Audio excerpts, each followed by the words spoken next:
너무나 거래가 없기 때문에 거래를 활성화하기 위해서 이런 정책을 쓰고 있다라는 정부의 설명도 있었는데 또 하나 눈길을 끄는 이 입장이 윤 대통령이 미분양 아파트를 정부에서 사들여 한다라고 네, 네. 하면서 이게 좀 논란이 좀 커졌어요. 이게 어떻습니까? 뭐라고 한 건가요, 윤석열 대통령이? 그러니까 지난번 한번 그 말씀을 드렸는데 그 작년 11월 기준으로 지금 정부 국토부에서 파악한 전국 미분양 아파트가 5만 8천 건, 5만 네. 8천 채입니다. 5만 8천이 넘어요. 서울만 해도 지금 뭐 18,000만 건이 훨씬 넘고요. 네. 그리고 그러니까 지금 건설사들이 지금 돈이 엄청 묶여 있는 거죠. 음, 아니 집을 지어놓고 지금 집이 안 팔리니 거기에 그렇죠. 지금 공사비나 거기에 포함되어 있는 금액들이 엄청나고 음, 그래서 지금 지방 그 하청 받았던 지방 건설사들이 일부 도산 부도 위기에 지금 처해 있고 만약에 도로. 그런 부분들이 그대로 그냥 방치했을 경우에는 네. 그게 어떤 일반 그 건설사의 도산 부도로 끝나는 게 아니라 거기에 같이 그 PF에 껴 있는 아까 말씀드린 저축은행 포함해서 증권사 그 PF에는 금융권으로 그 리스크가 그대로 이전이 되기 때문에 네. 금융권으로 전가되는 건 막아야 된다. 그러면 그 미분양 아파트를 정부가 음, 세금 들여서 우리 세금으로. 사줘야 된다 이런 식의 얘기를 한 거예요. 그런데 과연 그게 그 건설사들 자신들 좀 건설 경기 되게 좋을 때 네. 좋다고 했을 때 엄청나게 뻥튀기 해가지고 건설 원가보다 훨씬 더 몇 배씩 그 분양가 장사하면서 이익 엄청나게 낼 때는 좋아하다가 그 건설 경기 침체 시대에 맞춰가지고 미분양 아파트가 생겼다. 네. 근데 그래서 손해 볼 것 같으니까 정부에 사달라. 음, 그게 말이 됩니까? 물론 일정 부분 정부가 네. 뭐 시장의 안정 이런 부분을 해서 일정 부분 그 최소한의 개입 부분이 있을 수 있죠. 그리고 정말로 임대주택 이런 것들이 굉장히 필요하고 그다음에 그 정부의 어떤 뭐 공공임대 그런 지금 어떤 그 건설 기간의 어떤 그런 중간에 네. 그 건설 기간 동안 정부가 일정 부분 임대고 아파트를 좀 늘린다는 차원에서 일정 부분 사들일 수 있다고 치더라도 지금 같은 상황에서 그 건설사들의 어떤 구조조정이나 자기 자구 노력 없이 그런 거에 어떤 그런 부실을 정부가 다 떠안고 또 그냥 그거를 살려준다. 이거는 건설사 살리는 거지. 그 시민들 내지는 서민들 위해 살리는 게 아니에요. 네. 결국에는 있는 사람들, 가진 사람들을 위한 법이 또 규제 완화가 진행이 되고 있다 이런 말씀이신데, 네, 자, 이 서울의 미분양은 그래도 쌓이고 있어요. 그래서 아마 윤 대통령 발언 나온 것 같은데, 맞아요. 네. 이게 좀 어떻게 돼야 됩니까? 올해부터 4년까지 이 강남 중심으로 서울에 엄청난 뭐 아파트가 쏟아진다. 내년까지 이제 쏟아진다 이런 말씀이신데 어떻습니까? 이게 지금 이렇게 많아요, 양이? 지금 도표 하나 더 네. 보면 지금 그 특히 강남권 있잖아요. 이게 지금 거래량이에요. 거래량. 이게 거래가 지금 이루어지고 있는 양을 네. 그 강남구에 한해서만 이렇게 어. 봤는데요. 2020년에 비하면 보통 막 500건 이상씩 네. 거래가 막 되고 막 그랬는데 지금 거의 최근 없는 일주일이잖아요. 거네요. 지금 예, 그 예. 대책으로 한 건도 없습니다. 어허. 한 건도 없고요. 제가 그 또 다른 그 그래프를 한번 보시면 네. 주택 가격 심리 지수라고 서울 강남권에 이쪽에 있습니다. 서울 강남권의 그 주택 가격 이게 이제 1월 네. 2일까지 그 대책 발표 전까지밖에 지금 아직 집계가 안 돼가지고 나왔는데 저 주택 가격 그래도 강남은 그래도 심리가 좀 다른 어떤 지역이나 다른 다르겠죠, 보다 좀. 나은 면에 불구하고 이게 보면 매도세가 83이에요. 매수세는 3.4밖에 되지 않습니다. 그게 올 그래요. 일주일 전 얘기예요. 일주일 전. 거의 뭐 살 생각이 없다. 네, 그러니까 저 위에 보면 저 파란색 그 녹색 그래프가 매도세인데요. 저 네. 위에 있고 지금 노란색 그래프가 지금 2020년 작년 1월 전부터 거의 그냥 0%대 그냥 계속 유지가 되고 있습니다. 그러니까 네. 사고 싶은 마음이 아직도 사람들이 아직. 살려는 의지가 별로 없는 거죠. 그래서 제가 그 실제로 그 발표 이후에 서울에서 실제로 얼마나 거래가 됐는지를 한번 그 직접 한번 그 서울 그 국토부에 있는 실거래 그 직접 들어가가지고 찾아봤어요. 다음 네. 거래 그 표 한번 보시면 이거는 그 아예 2023년 1월 2일부터 1월 9일까지 놓고 실제로 거래된 그 신고된 내용들을 취합한 거예요. 네. 근데 총 둘, 넷, 여섯, 여덟, 열, 열둘, 13건이 거래가 됐는데 지금 일주일 동안 서울에서요. 네. 수만 건의 그 와, 매물건 중에 13건이 거래됐는데 그 중에 진짜 아파트라고 할 수 있는 거 저 전용 면적이 11평, 12평, 14평 이런 거 이제 그쪽은 보면 오피스텔 가능성이 높고 그러니까 실제로 아파트는 한 10건도 채 안 되고 강남 하나도 없습니다. 물론 강동구 저기 현대 고덕 같은 경우 11억 5천에 거래된 거 말고는 네.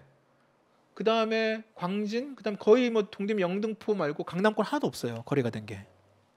최근 그 발표 이후에. 뭐 기사랑 좀 다른 상황이다 볼 수가 있겠네요. 그렇죠. 네, 그렇고요. 정말 그 특히 제가 이번에 이제 그 막 그 자료를 조사하다 보니까 지금 다음 달에 지금 그 강남 개포동에 네. 그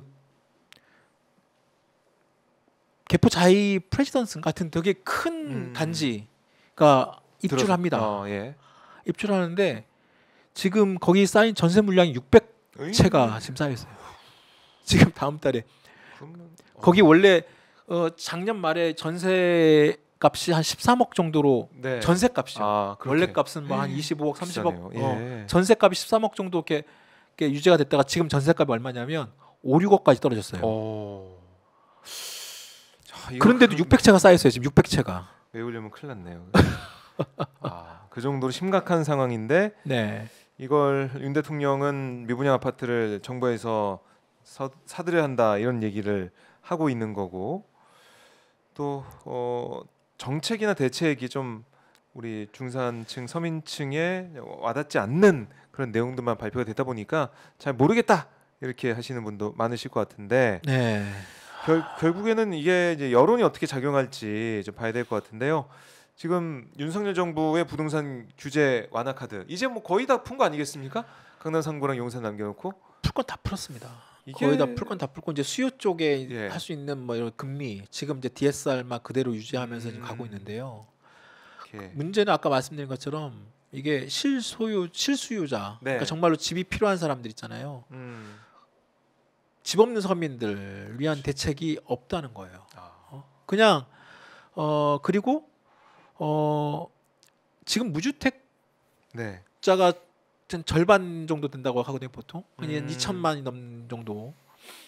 그러면 최소한 이번에 대책을 내놓으면 네. 거의 그냥 뭐 건설사나 다주택자들 그냥 그 사람들한테 그냥 내놓은 어떤 그 단순히 막 집값 지금 빠지는 것만 방어하기 위해서 그 사람들한테 대책만 내놓는 게 아니라 네. 최소한 최소한의- 무주택자 지금 이번 정부에서 뭐 아파트 공급 250만 호 뭐 건설 발표까지 했잖아요. 네. 지금 그것도 안 한다는 거예요. 왜냐하면 이게 너무 공급을 많이 하면 또 그렇죠. 너무 떨어질 것 같아서 이제 정부 중심이었던 아파트 공급도 되게 줄인다고 하면 그러면 이제 정말 집 사고 싶어하는 사람들은 네. 더 힘들어질 가능성이 높고 그러니까 도대체 이 부동산 대책에 최소한의 균형 감각도 없다 여기는 전문가들 사이에서 너무 정부가 아마추어적으로 좀 대응을 하고 있다. 지금 뭐 원희룡 장관 포함해 저번에 뭐 정부 뭐 집값도 어떻게 할 수 없다 막 그런 식으로 나왔고 그렇죠. 그러면서 지금 이번 정권이 계속 얘기하는 게 지난 문재인 정권 때 부동산 값 아파트 값 폭등시켜 놔가지고 아마추어라고 비판했던 사람들이 지금 한 6개월 네. 지금 부동산 대책 지금 한 6개월 사이에 지금 막 그 대여섯 차례 이상 계속 지금 공급 대책을 내놓고 있지만 내지는 뭐 규제 다 풀고 있지만 네. 지금 부동산 이 하락 이 부분들을 절대 그 방어하기 어렵다는 거죠. 걱정이네요. 아, 이제 그래서 지금 뭐 예. 아마 좀 더 그래서 뭐 일부 보통 또 뭐 일부 뭐 부동산 유튜버나 뭐 일부 경제지들 중심으로 이제 올 상반기만 지나고 뭐 하면 네. 지금 뭐 집살 적기다 뭐 이런 또 여러 가지 지금 살짝 군불 같은 거 맞아요. 떼요. 예, 예. 부동산 좀 지나면 없어요. 지금 어차피 떨어지고 있으니까 아마 거의 이제 멈출 것이다. 이번에 정부가 엄청난 규제 완화 대책을 냈기 때문에 그래요. 그런데 그럼에도 지난번에 말씀드린 것처럼 이미 더 떨어져야 되는 생각이 들어요. 아직도 지금 아까 분양가 13억 정도 된다는 네. 얘기는 더 떨어져야 된다. 너무 아니, 높다 아직. 예, 그럼요. 왜냐하면 13억 지금 분양가 13억이라고 하는데 강남에 그러면 그거를 13억씩 돈 대고 하실 사람도 없고 지금 금리가 5%면 금리 5%에 그렇죠. 그 계산 한번 해보시면 정말 네. 어마어마한 그 이자를 내야 되는 거예요. 음. 근데 그걸 과연 지금 소득이 정체된 상태에서 얼마만큼 그 이자 부담을 음. 견뎌가면서 네. 집을 사는 사람이 얼마나 있을까? 음흠. 그 매매 자체가 안 되고 있고 매매 자체가 거의 뭐 100분의 수준 여전히 그렇죠. 그렇게 되고 있으니 거의 없으니까. 네. 근데 아. 일부 단지 일부 몇몇의 어떤 직거래나 아니면 일부 어떤 중개거래의 어떤 한 명 케이스 한두 명 케이스 가지고 네. 집값 방어됐다라는 식으로 또 언론들 그런 부분들이나 뭐 한 부분들은 아마 그냥 걸려들어야 되지 않을까 하는 생각도 듭니다. 네. 자, 부동산 얘기도 해봤고 참 경제 상황이 어려워지다 보니까 이렇게 좀 확 분위기가 바뀔 수가 있구나 네. 그런 생각도 드는데 이럴 때일수록 저희 찐경제를 통해서 네. 지금 금융 또 부동산 시장 어떤지 들어보시는 것도 좋을 것 같습니다. 자, 이렇게 저희 찐경제 말씀을 나눠봤고요. 자, 윤석열 정부가 뭐 계속해서 수출을 강조하고 있는데 수출도 뭐 이번 통계 보니까 잘 안 됐다라는 통계가 또 나왔더라고요. 맞습니다. 이게 계속 적자가 이어지는 게 아니냐 이런 얘기가 나오고 있는데 수출 부진 때문에 경상수지가 3개월 만에 또 적자다. 이렇게 11월에 마이너스 6.2억 달러다 이런 얘기가 나오고 있어요. 지난번에 작년에 저희가 한번 말씀드렸습니다만 네, 윤석열 대통령이 옛날 도어 스태핑 할 때도 그런 얘기를 했어요. 무역 수지 적자 문제 얘기하니까 네, 무역 수지 적자는 단기적으로 갈 수 있고 음, 길게 보더라도 우리는 경상수지가 흑자기 때문에 괜찮다라고 네, 얘기를 그렇죠. 했거든요. 예. 근데 지금 경상수지도 적자가 이제 돌아섰어요. 그렇게 아하. 되면 정말 거의 모든 경제 거의 모든 분야에서 네. 그냥 급격하다고 할 수 있을 정도로 음, 이제는 이제 경상수지 적자까지 이게 계속 지속이 되고 그리고 지난번에 제가 말씀드렸던 것처럼 아마 윤석열 정부 5년 내내 네, 과거 문재인 정권에 만들어놨던 경상수지 흑자 규모를 그게 아마 제가 기억하는 한 700억 불 이상의 흑자 규모를 계속 유지했다고 했는데 윤석열 정부 들어가지고 그 흑자 규모가 엄청나게 줄어듭니다. 네, 규모가. 그래서 일정 부분 초택 작년에도 경상수지는 흑자를 기록을 하긴 했어요. 전체적으로. 근데 5월 이후에 출범했기 때문에 앞에 네. 상반기에 많이 해놨기 때문에 1년으로 따지면 경상수지가 흑자를 했지만 아마 올해도 정말 오롯이 올해 말까지 경상수지가 흑자가 될까? 네. 아마 장담 못할 겁니다. 그러면 그동안에 우리나라가 쌓았던 경상수지 흑자는 엄청나게 줄어들 것이고 그러다 보면 우리 외환 모이고 외환 문제, 환율 그리고 지금 뭐 재정, 뭐 부동산, 네, 가계부채 전반적으로 지금 아슬아슬하고 정말 지금 사실상의 올해는 경기 침체로 간다고 하는데 아마 진짜 특히 올 상반기 이상을 넘어갈 경우 올 상반기에는 지금 대부분의 전문가들이 얘기하는 것처럼 또 이번 주 한해는 또 금리를 올릴 거 아니에요? 네. 지금 뭐 3.0에서 뭐 3.25에서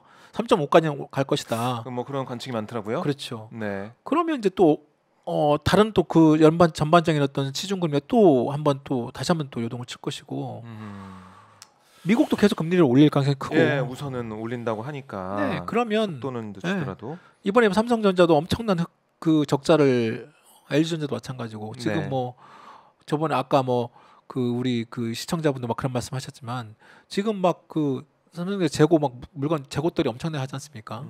휴대폰 같은 경우 그냥 네. 150만 원짜리 막 15만 원에 팔기도 하고 막 물론 여러 가지 뭐 요금제가 있습니다만 그러니까 그렇게라도 뭔가 제품이나 이런 걸 소진을 해야지 지금 기업이나 이런 부분들이 지금 운영이 된다고 하고 있고 네. 지금 뭐 아까 은행권 뭐 엄청나게 폭리취한다고 하지만 그렇게 폭리취하는 은행권도 엄청난 구조조정을 하고 명예퇴직을 지금 받고 있어요.